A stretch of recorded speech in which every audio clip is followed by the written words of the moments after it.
The Arctic does not welcome you. It consumes you.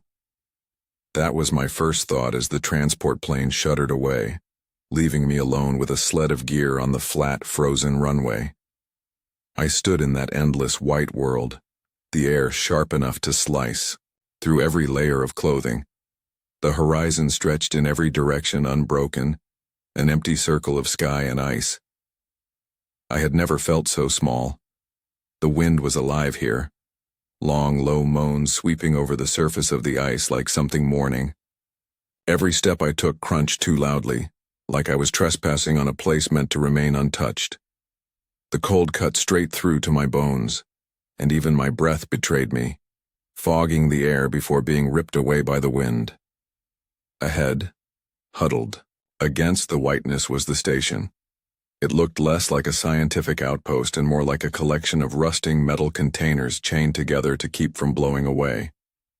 No banners of discovery, no shining domes of research, just survival. Hammered into steel. I dragged my sled closer, every step a battle against the wind pressing me back. By the time I reached the station airlock, my fingers ached inside my gloves and my eyelashes were frozen into tiny needles. I slammed my palm against the release panel and the door groaned open. Warmth didn't greet me. Not real warmth, not the kind that felt human. Instead, I stepped into that sterile in-between temperature, enough to keep flesh from freezing, not enough to thaw the cold already in me. The air smelled of metal, stale coffee, and the faint sourness of too many bodies living too close together. A figure waited just inside. New blood, he said. His beard was wild and touched with frost, and his parka was patched so many times I couldn't tell what the original fabric looked like. His eyes were sharp, though, and weary in the way that comes from too many winters. "You must be Mason." "That's me," I managed, tugging back my hood. My voice sounded swallowed by the metal corridors. "Harris," he said. "Been here too damn long. Come on, before you freeze solid." He led me through narrow, humming hallways that groaned with every gust of wind outside. We emerged into the mess hall, a rectangular room lined with dented tables and flickering fluorescent lights. The air smelled of boiled coffee grounds and canned stew, the kind of food you ate to fill space in your stomach, not to taste. A handful of people sat at one of the long tables, their heads turned as I entered, eyes taking my measure. Harris gestured, broadly. "Crew, this is Mason. Mason, your new family for the next season. Don't expect hugs." The first to acknowledge me was a woman with sharp, deliberate movements and eyes that dissected everything they saw. "Dr. Singh," Harris said. "Biochemist. Brilliant. Doesn't suffer fools." She gave me a curt nod, then returned to stirring her coffee. Across from her was a woman with tangled red hair and a grin too bright for this place. "That's Elena, geologist," Harris continued. "Talks about rocks more than any sane person should." "Don't let him fool you," Elena said, lifting her mug. "I only talk about the interesting rocks." Her laugh was quick and warm, a spark in the sterile room. At the far end sat Torres, broad-shouldered with a shaved head and a mechanic's grease permanently ground into his knuckles. He raised 2 fingers in a lazy salute. "If it breaks," Harris said, "he fixes it, and it will break." Last was a man who hadn't looked up from his notebook, his pen scratching steadily across the page. His face was lean, his hair too long, and his silence heavier than anyone else's. "That's Calloway," Harris said. His tone had shifted, softer, edged with something I couldn't place. "Communications." Calloway finally looked up then, just for a second, and our eyes met. It was like being seen through, stripped bare without permission. Then his gaze dropped back to the notebook, and the scratching continued. I sat at the far end, and Harris shoved a steaming mug toward me. The coffee inside was blacker than tar, but it burned a path down my throat, and that was all I needed. It was then that I noticed the paper taped to the wall above the food counter. Its edges were curled and yellowed, the ink faded but legible. The words were written in thick block letters. The rules. Never go outside alone at night. Never follow voices in the storm. Do not listen when the ice starts talking. I stared at it, waiting for someone to make a joke, for Elena to grin and say it. Was just initiation humor, but the table had gone quiet. You follow those, Harris said, his voice low but carrying. You'll survive. Ignore them, and you won't. The silence after stretched long. I glanced at each face, expecting a smirk, a wink, anything to break the tension, but no one laughed. Singh sipped her coffee without looking up. Torres stared into the bottom of his mug. Even Elena's smile dimmed, flickering like a candle in wind. Calloway's pen kept scratching, steady and relentless. Something shifted, inside me then, heavier than the snow pressing on the station walls.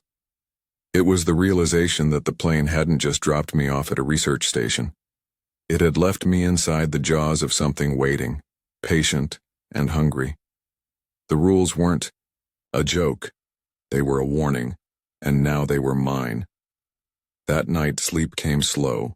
The cot in my quarters creaked with every breath, and the thin mattress did nothing to blunt the steel frame digging into my back. Outside, the wind dragged claws across the walls, and sometimes it moaned in a way that almost sounded alive. Kept thinking about that list. When I finally gave up on rest, I pulled on my parka and wandered the halls. The station at night felt different, emptier though I knew every bed was filled. The fluorescent lights hummed overhead, buzzing like trapped insects. I ended up back in the mess hall, drawn there like a moth to flame.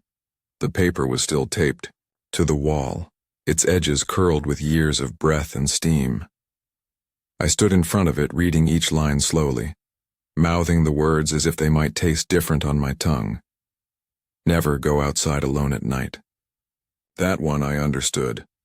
The Arctic could kill you in a dozen ways, and most of them started with the cold. If the dark didn't swallow you, the storm would. Never follow voices in the storm. That one was harder. Voices? Out here? We were the only people for hundreds of miles.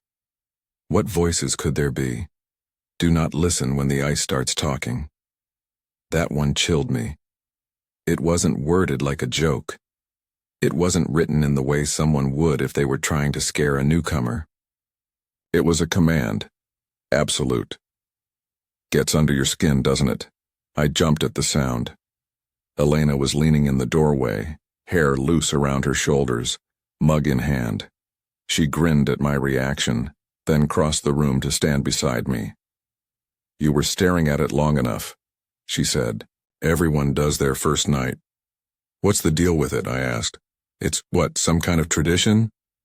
Her grin faltered just slightly. Tradition, sure. You can call it that. Harris takes it the most serious. But even Singh won't cross it. Not openly, anyway. I frowned at the page.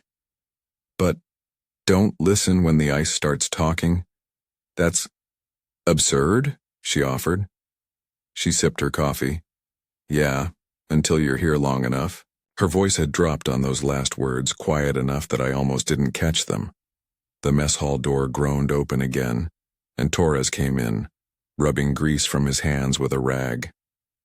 Heard you asking about the rules, he said. His voice was deep, steady. Don't. You'll learn soon enough. Better to take them as they are. He tossed the rag on a table, grabbed a stale roll from the counter, and didn't say more. I looked back at Elena, hoping she'd continue, but she only shook her head. Later, when the crew gathered for breakfast, Harris made sure the rules weren't far from anyone's mind. You're new, he said, pointing at me with his fork. So let's make it clear. These aren't suggestions. They're not campfire stories. They're survival. Everyone here has seen what happens when they're broken.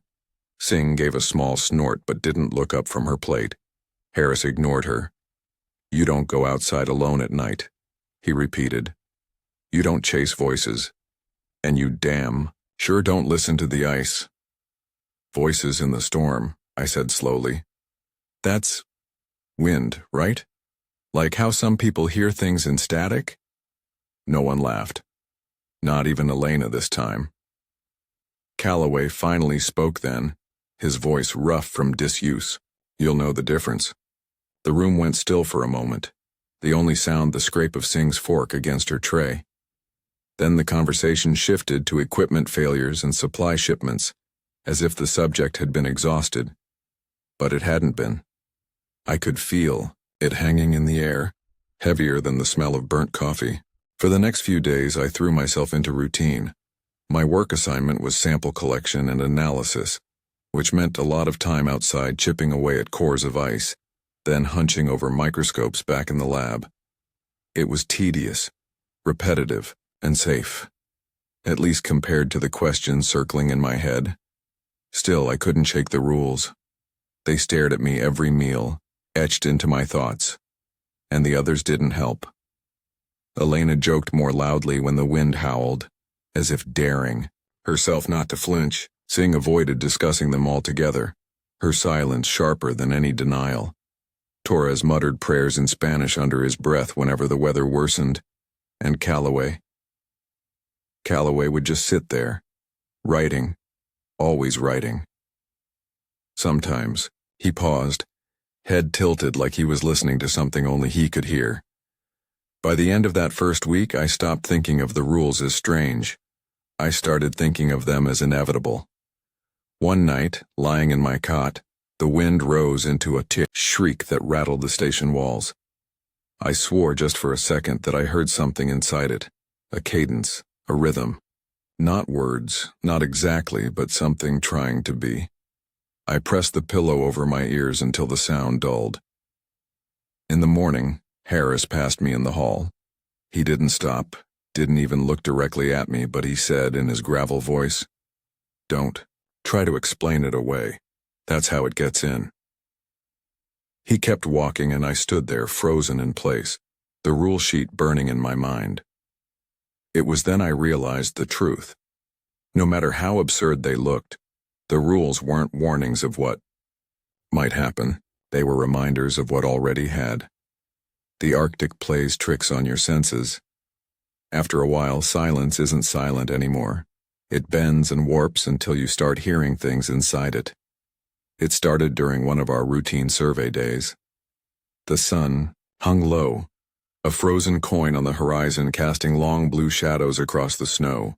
The cold was sharper than usual, the kind that stings the inside of your nose when you breathe and makes your teeth ache. My gloves were clumsy around the tools as I drilled into the surface, coaxing another ice core out of the earth. That was when I heard it. At first, I thought it was just the drill, a faint vibration traveling up through the auger rattling into my bones. But when I cut the power, it didn't stop. A soft, wavering sound, like breath caught in a throat, trembling just below the range of understanding. I pressed my gloved hand flat against the ice. The sound was stronger there, resonating faintly, like the whisper of water through pipes deep underground. Pressure shift, I muttered to myself. That was the rational explanation. The ice was alive with stress and fracture. It groaned, it popped. That's what it did. But it hadn't sounded like that. It had sounded intentional. "Hey, rookie," Torres called. He was 20 yards away, checking the generator rig we'd hauled out with us. "You slowing down already?" I shook myself and got back to work, telling myself I'd imagined it. That night, though, lying in my cot, the memory wouldn't leave me. The hum of the heater seemed to blend into the same rhythm I'd heard under the ice. My dreams were fractured, restless, filled with shadows moving just beneath the surface. The next morning, I cornered Elena during breakfast. "When you're drilling, do you ever hear anything weird?" She raised an eyebrow. "Weird how?" "Like, not the drill, not normal ice sounds. More like..." I lowered my voice, suddenly aware of Harrison Singh at the far end of the table. "Like whispers." For a moment, her grin faltered. Then she forced it back and gave a little laugh. "Ice sings all the time, you'll get used to it." Sounds like whales sometimes, doesn't it? That's not what I... She shook her head quickly, warning me off. Then she stood, mug in hand, and left me sitting there. Later that day, I caught Calloway in the comms room. He was alone, scribbling in that endless notebook of his. The walls were lined with static-filled radios, dials twitching faintly as though catching signals from nowhere. "Hey," I said. "You've been here longer than most, right?" He looked up, eyes shadowed, and didn't answer. I hesitated, then plunged ahead. "The ice. Have you ever heard it?" For a long moment he just stared at me. Then slowly he tapped his pen against the page 3 times. Tap. Tap. Tap. "That's what it sounds like," he murmured, "but longer, endless. And if you listen long enough, you'll hear it say your name." The pen scratched again across the paper. I stood frozen in the doorway, a chill crawling through me that had nothing to do with the weather. That night, I couldn't sleep again. The wind howled outside, but beneath it I swore I heard something else. A long, low groan rising through the floor, a sound like voices layered together, too muffled to make out but too deliberate to be accident. I pulled the blanket over my head, pressed my palms against my ears, and whispered the rules to myself like a prayer. Don't go outside alone at night. Don't follow voices in the storm. Don't listen when the ice starts talking. But the silence afterward felt heavier, as if the rules themselves had stirred something awake. It happened on a night when the storm was at its worst. The kind of storm that made the walls tremble and groan, that turned every seam in the station into a whistle of icy air. The wind screamed across the ice, and snow battered the windows like handfuls of gravel. We'd all huddled in the mess hall, waiting it out. Harris was sharpening a knife for no reason other than to keep his hands busy. Singh sat with her back to the wall, eyes closed, muttering formulas under her breath like she could drown out the storm with logic. Elena tried to tell a story about her graduate years, her smile too forced, her laugh a little too brittle. Torres, though, was restless.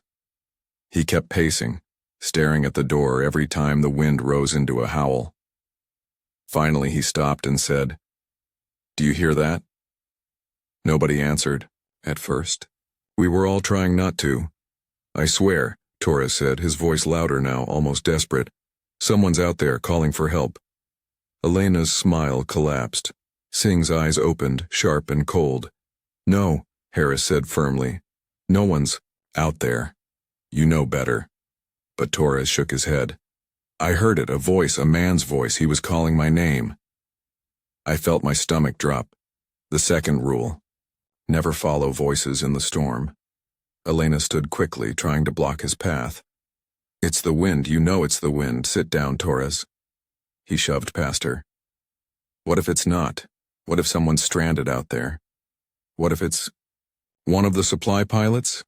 Then they're dead already," Harris snapped. His knife hit the table with a sharp clang. "You step out that door, you'll be next." But Torres was already pulling on his parka, his gloves. His face was pale but determined, eyes locked on the outer door like something had hooked into him and wouldn't let go. I wanted to say something, to stop him, but the words stuck in my throat. Because even through the storm, even under the howling, I thought I'd heard it too. A faint thread of sound stretched and carried on the wind. A voice. Torres yanked the door open and the storm screamed into the room, tearing at our clothes, filling the air with flying ice crystals. Then he was gone, swallowed whole by the night. The door slammed shut behind him.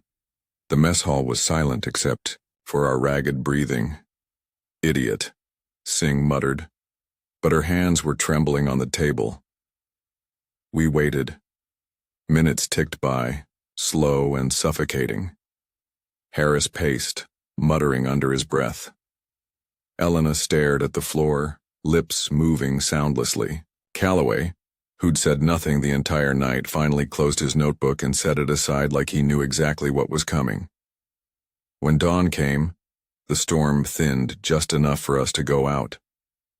The world outside was torn to pieces, drifts piled, higher than my chest. The runway half buried, the horizon swallowed in haze. We searched anyway. We found his gear first. His parka, ripped open, stiff with ice. One boot, crushed flat. His gloves lying neatly side by side like he'd taken them off and left them there. But there was no body. The snow around the gear was disturbed, churned in strange circular patterns, like something had pulled him down into the ice itself. In the center of it all was a hole no wider than my fist, black and bottomless. When the wind shifted, I swore I heard a faint sound rise from it, like a sigh or a chuckle. Elena grabbed my arm. Her face was gray, her eyes wide.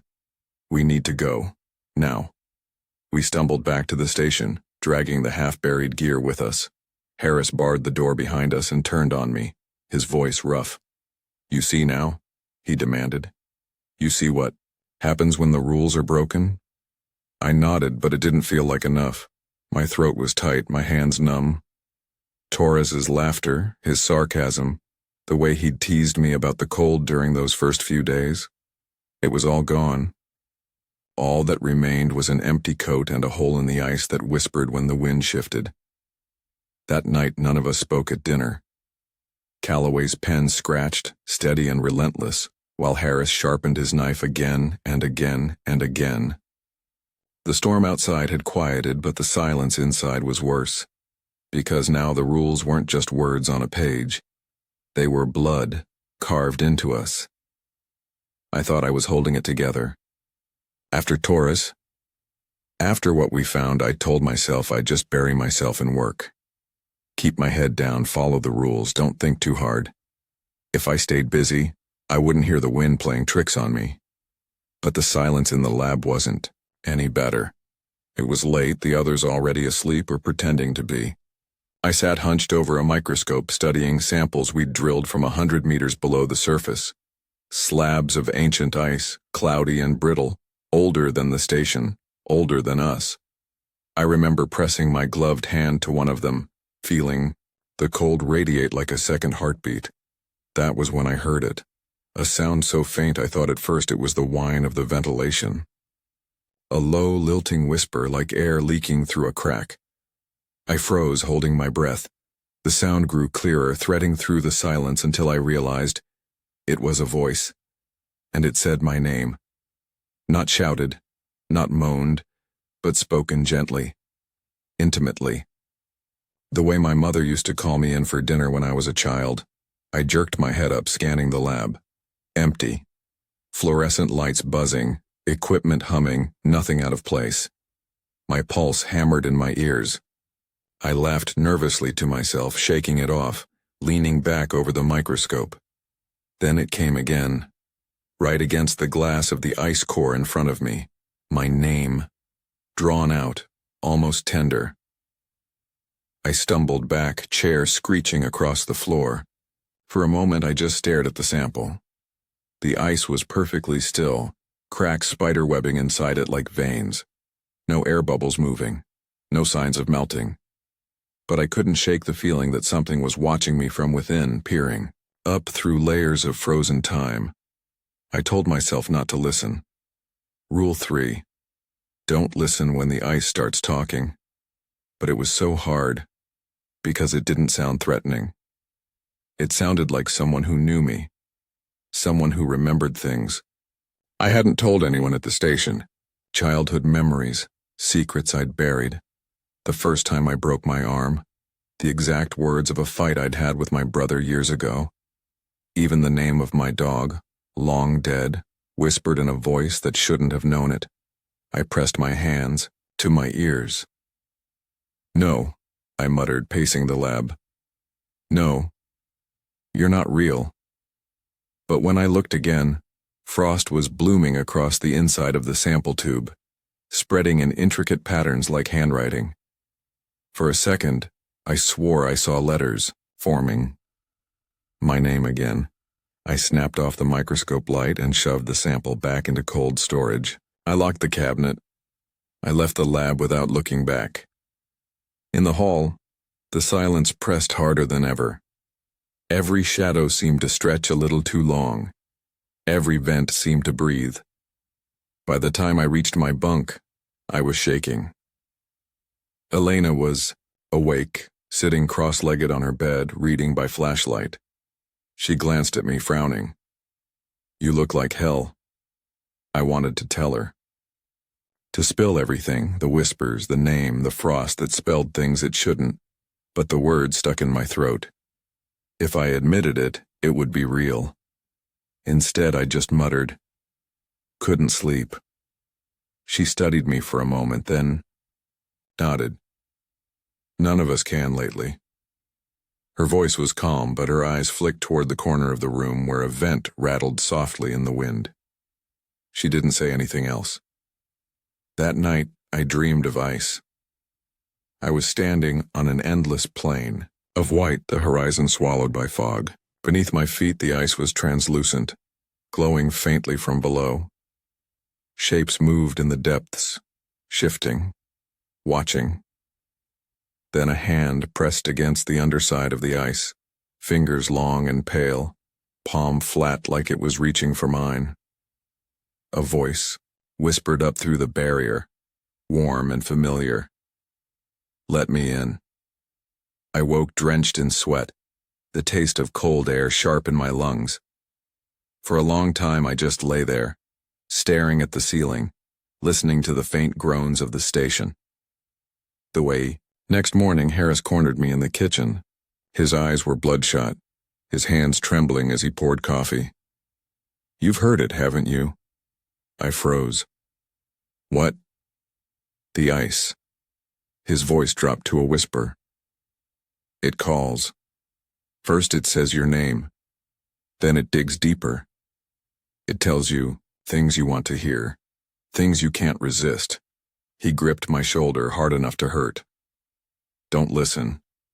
No matter what. That's the only reason I'm still here."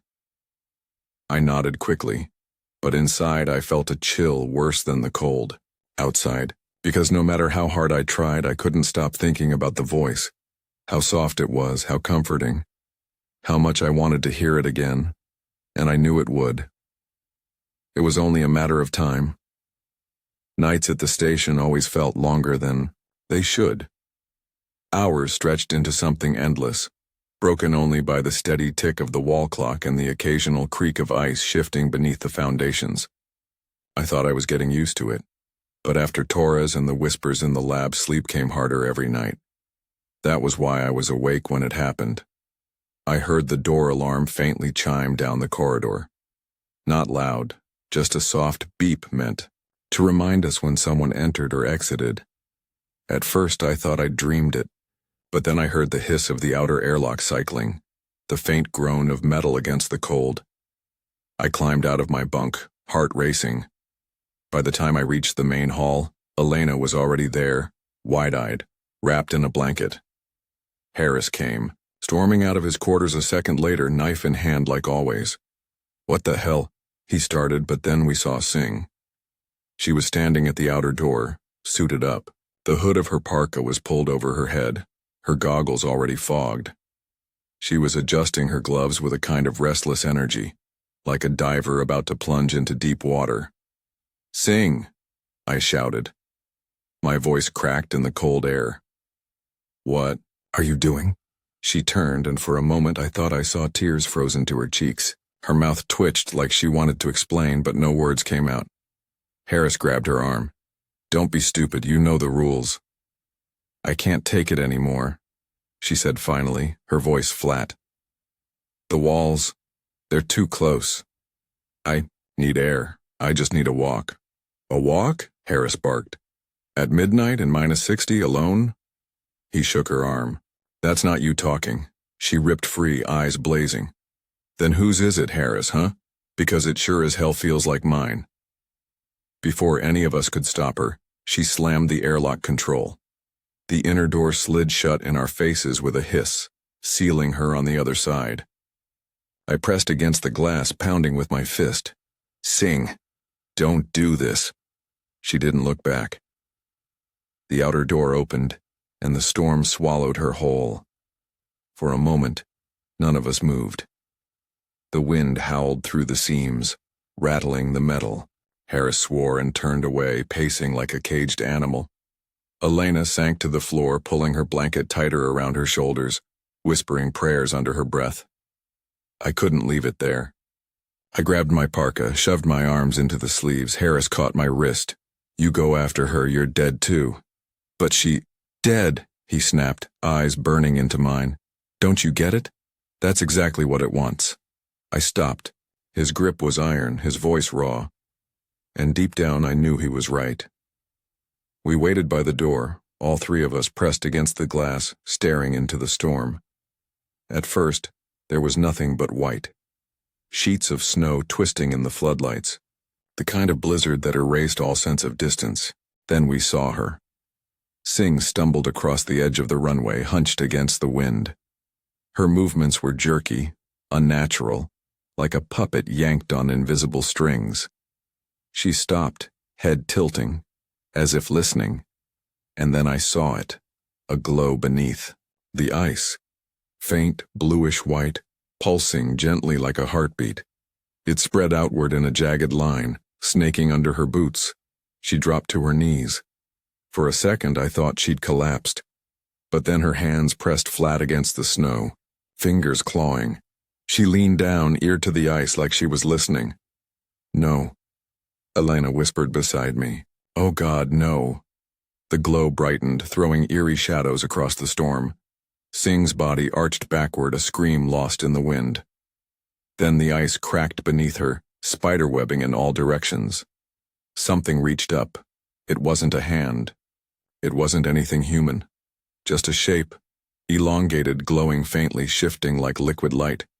It wrapped around her legs and yanked. Her scream cut through the storm for half a second. Then she was gone, pulled under. The ice closed over her like a mouth snapping shut. We stood frozen, unable to breathe. The only sound was the wind battering the glass. Then came the crunch, a deep, splintering crack that rolled through the ground, vibrating up into our bones. It was followed by a sound I'll never forget. Bones breaking, muffled by snow, sharp and wet. Elena turned away and retched. Harris slammed his fist against the wall, teeth bared in a silent snarl. I just stood there, staring at the place where Singh had been, waiting for her to claw her way back out. But nothing moved. The glow faded. The storm swallowed the world again. When we finally stumbled back into the mess hall, no one spoke. Harris sat at the table, knife in his hands, knuckles white. Elena curled into a chair, blanket wrapped around her head like a shroud. I lowered myself into a seat, trembling. I wanted to scream, to run, to do anything but sit in that suffocating silence. But the only thing I could hear was the sound of Singh's scream echoing in my head, followed by the crack of her bones. And beneath it all, faint but growing clearer, was the whisper of the ice, calling my name. After Singh, the station changed. We all pretended to work, but nobody trusted the silence anymore. Every groan of the ice, every sigh of wind through the vents felt like bait. Elena stopped eating full meals, nibbling instead like she couldn't keep food down. Harris rarely slept. I could hear him pacing at night, steel rasping on steel as he sharpened that knife of his. Calloway still wrote, but I noticed he'd stopped recording climate data, and instead filled his notebooks with words I couldn't read. Pages and pages of them. I thought I'd lose my mind if I just kept waiting for the next voice, the next rule to be broken. So one night, when the others were occupied, I went searching.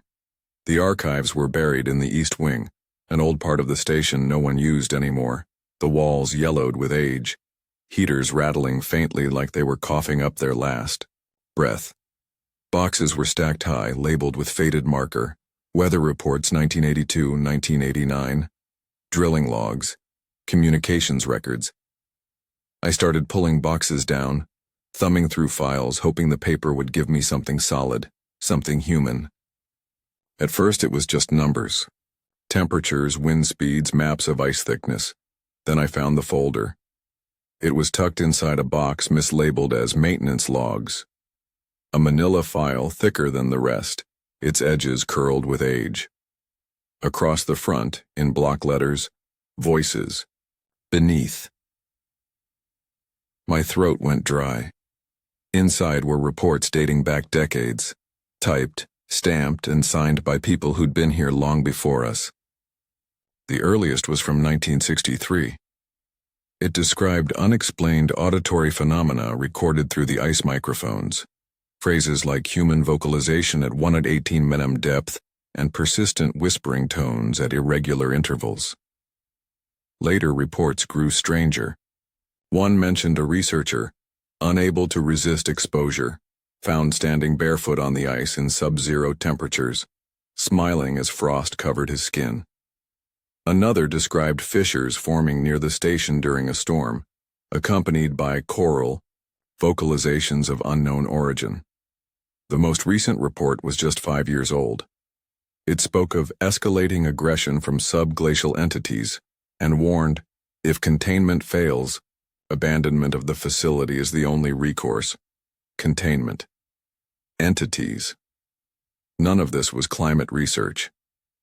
I don't remember how long I sat there, sifting through those files, reading until the words blurred together.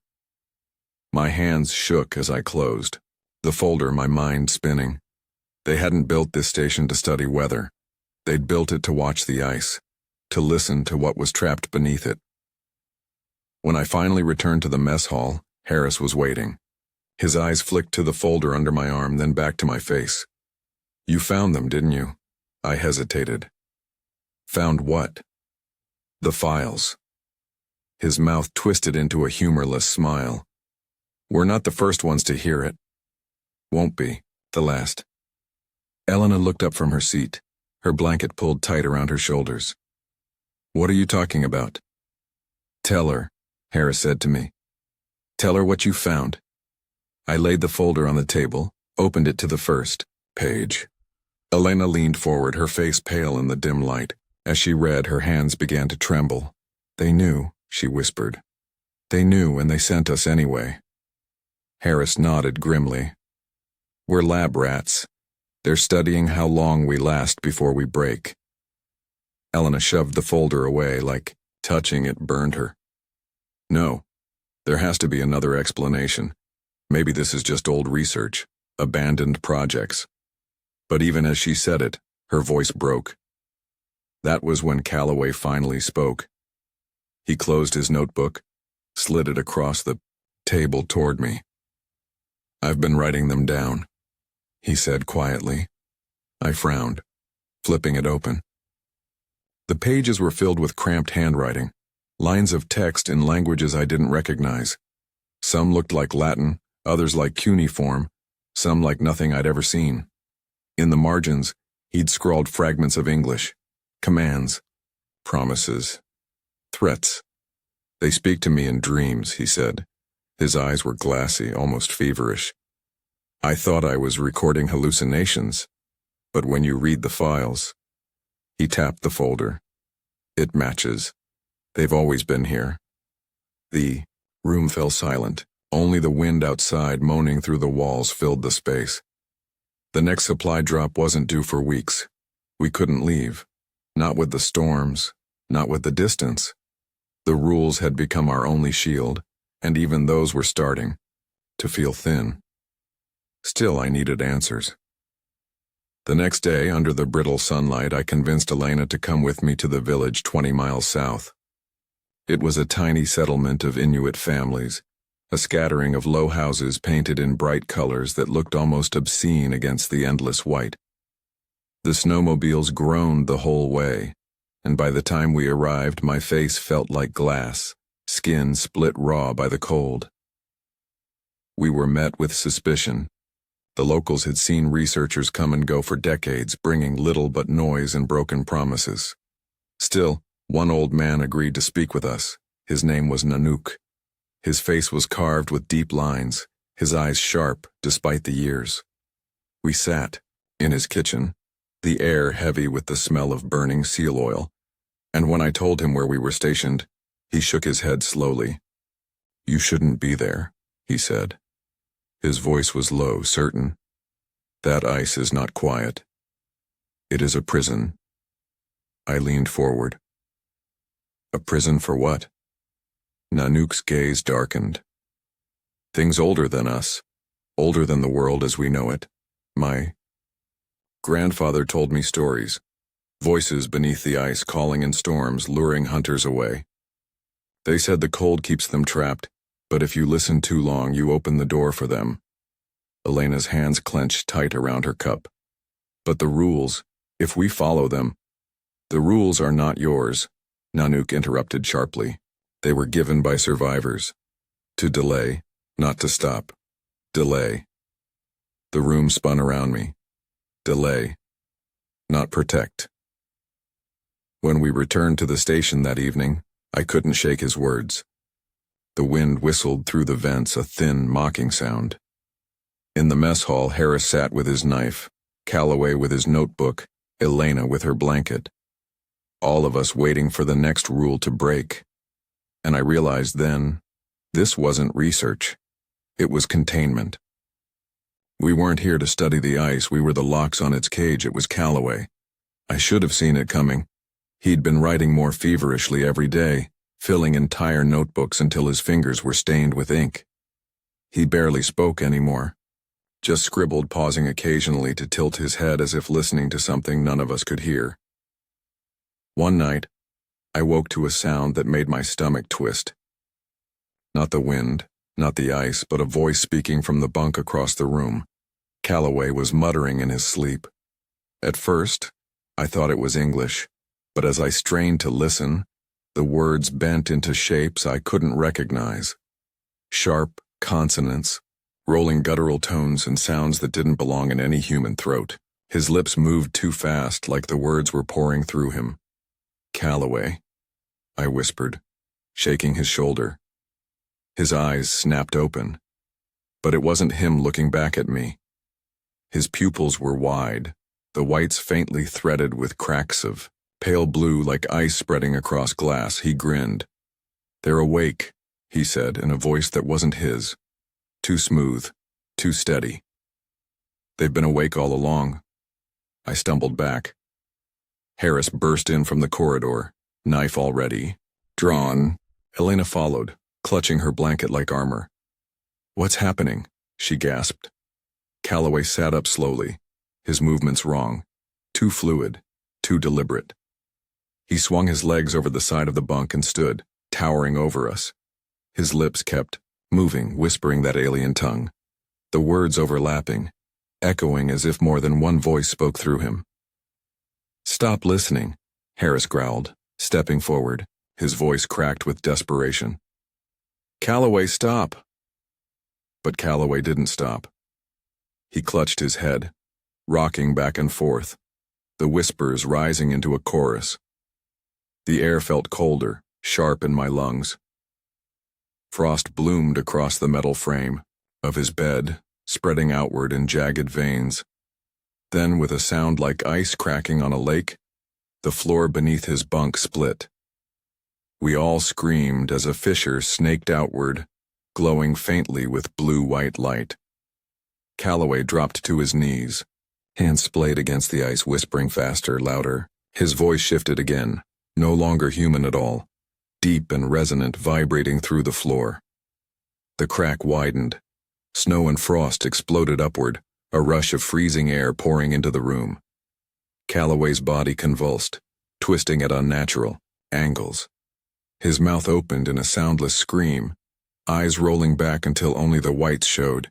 Then, with terrifying suddenness, the fissure swallowed him whole. One moment he was there, kneeling in the glow. The next, the ice closed over him with a sharp snap. The room fell silent. The frost on the bed frame melted in seconds, dripping down like tears. The fissure was gone. So was Calloway. We stood there, paralyzed.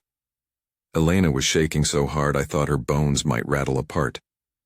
Harris pressed his knife against the ice where Calloway had vanished, his lips moving soundlessly. I couldn't tell if he was praying or cursing. Finally, I whispered. He listened too long. Harris turned on me, eyes wild.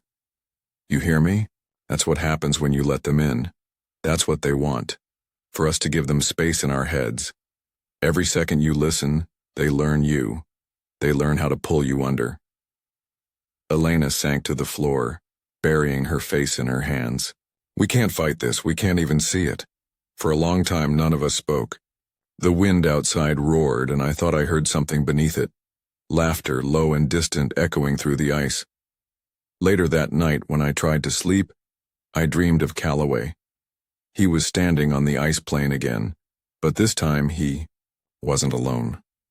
Dozens of figures surrounded him, their bodies thin and translucent, faces shifting like smoke.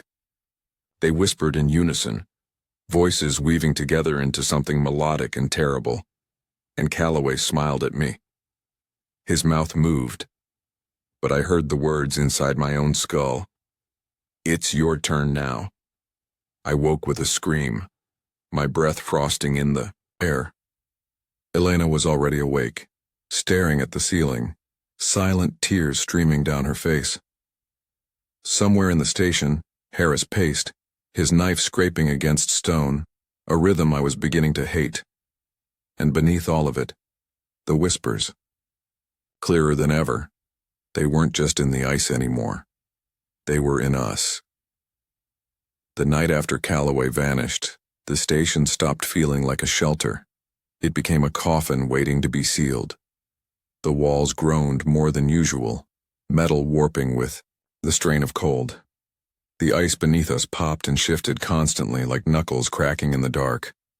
Every sound rattled me to the bone. It wasn't just the environment. It was as if the station itself knew it was about to collapse. We tried to keep busy. Harris checked and rechecked the fuel supplies. Elena scrubbed the lab counters until her hands bled. I buried myself in the data, pretending numbers could keep me sane. None of it mattered. The station trembled under our feet like a living thing. Then came the silhouettes. At first they were just shadows, long and indistinct, sliding across the walls when no one was there to cast them. But soon they grew bolder, standing in the corners of rooms, stretched against the glass of the observation windows flickering just outside the floodlights. Always shifting, never solid. The moment you looked directly at them, they dissolved back into the dark. Elena was the first to break down. She screamed in the middle of dinner, throwing her tray across the mess hall. They're inside, she sobbed, clawing at her own arms. They're in here with us. Harris grabbed her, tried to hold her still, but I could see the fear in his eyes. He'd seen them too. That night, none of us slept. The station shook violently around 3 a.m, a deep, resonant crack echoing up through the floor. We scrambled to the main corridor just in time to see a jagged fissure tearing across the concrete, dust spilling from the ceiling. Through the crack, pale light bled upward. It wasn't natural. It pulsed, alive, like the glow of some immense creature breathing beneath us. "Elena, back!" Harris shouted as she stumbled toward it. He pulled her away just as the fissure widened, a sharp report splitting the air. The metal beams above groaned like a dying animal. The power flickered. For a moment, everything plunged into darkness. And in that darkness, the whispers multiplied. Not faint, not subtle. A chorus of voices, chanting, calling, echoing through the walls and into our skulls. I pressed my hands over my ears, but it didn't help. The sound came from inside me, vibrating in my bones. We are here.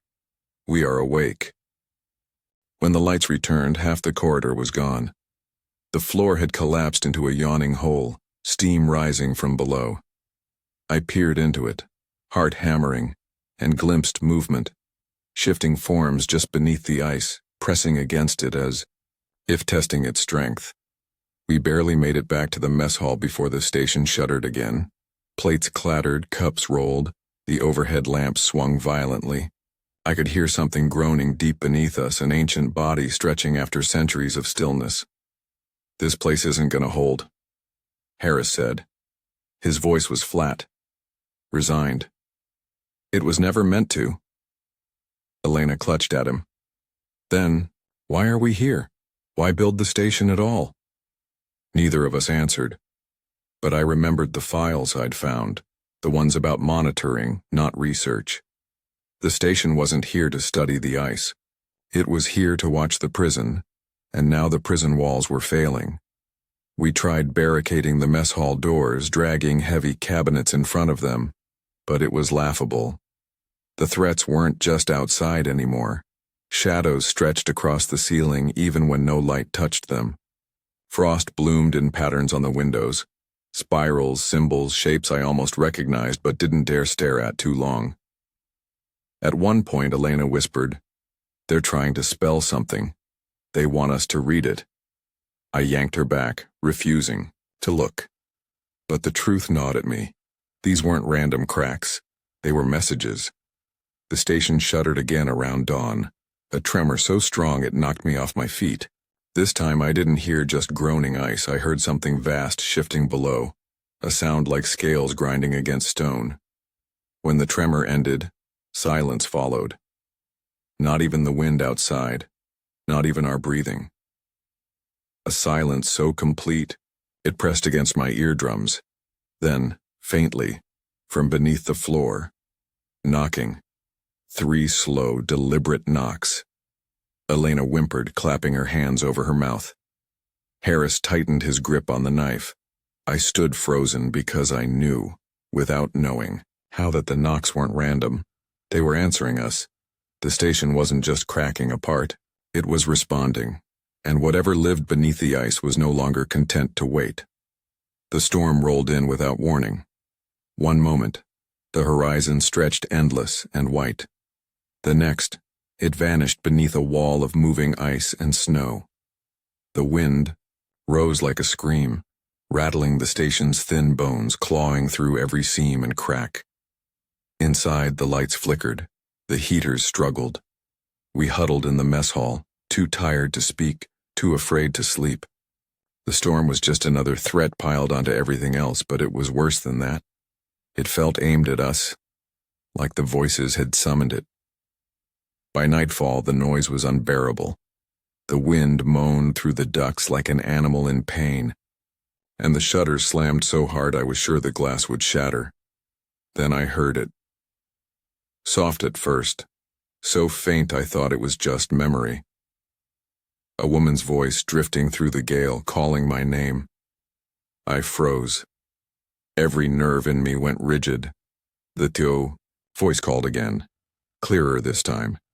The syllables stretched with warmth I hadn't felt in months. It was my mother's voice, Elijah.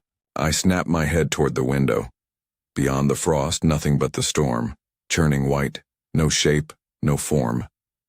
But the sound was unmistakable. I hadn't heard her voice in years, not since before she died. Yet here it was, woven into the howling storm, speaking directly to me. "Elijah, I need you." My throat went dry. Logic told me this was the rule in action, the one Calloway had warned me about. Never follow voices in the storm. But grief doesn't listen to logic. Grief speaks its own language, and mine had been waiting years to hear hers again. I tried to ignore it. I pressed my palms over my ears, squeezed my eyes shut. But even then, the words threaded through the silence inside me, warm and soft, pulling. I didn't realize I was standing until Harris grabbed my arm. "Don't." His face was pale, drawn tight with fear. "She's out there," I whispered before I could stop myself. "She's calling for me." Harris shook his head violently. "That's not her. You know the rules. Don't listen." "But," the voice rose, stronger now, urgent. My mother's tone when she used to soothe me after nightmares. The same cadence, the same tender lilt. "Elijah, please, I'm so cold. Help me." My chest cracked open. All the logic, all the training, all the warnings, I felt them slipping, melting under the weight of memory. She sounded exactly as she had when she was alive. No monster could fake that. No storm could hold her voice so perfectly. I tore my arm from Harris and stumbled toward the door. "Elijah, stop!" Harris shouted, but the storm swallowed his words. The cold hit me like knives as soon as I stepped outside. The wind clawed at my face, ice particles slicing at my skin, my eyelashes. Frozen seconds, but I didn't care. I was already moving, boots sinking into the snow, head down against the blinding white. "Mom?" I shouted into the storm. "Where are you?" The voice came back immediately, clearer than before, cutting through the gale as if the wind parted for it. "This way. Just a little further." I stumbled forward, arms outstretched. Snow whipped across my vision, a swirling madness of white and shadow. But I followed the sound like a lifeline. My chest ached with longing. For the first time since I'd arrived, I felt warmth, not in my body but in my heart. Then, through the blizzard, I saw her. A figure in the snow, small and bent against the wind. Her coat was the one she always wore when I was a boy, patched and worn at the elbows. Her scarf flapped violently, the same hand-knit one she used to wrap around my neck in the winter. "Mom," I screamed. She turned her head. Her face was hidden beneath frost, but I knew it was her. I knew. I staggered forward, tears freezing against my cheeks. But just as I reached out, just as my hand brushed the edge of her sleeve, she melted. The figure collapsed into blowing snow scattering in the wind, and then the storm roared louder.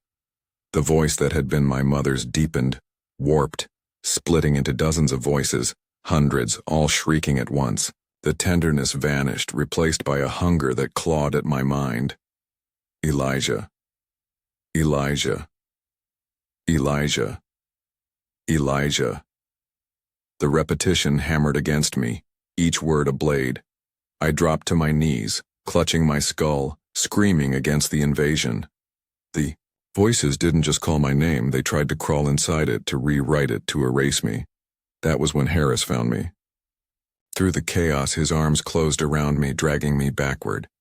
His voice was a faint thread against the storm, but it was real, human, desperate. "I've got you. Don't listen. Don't you dare listen."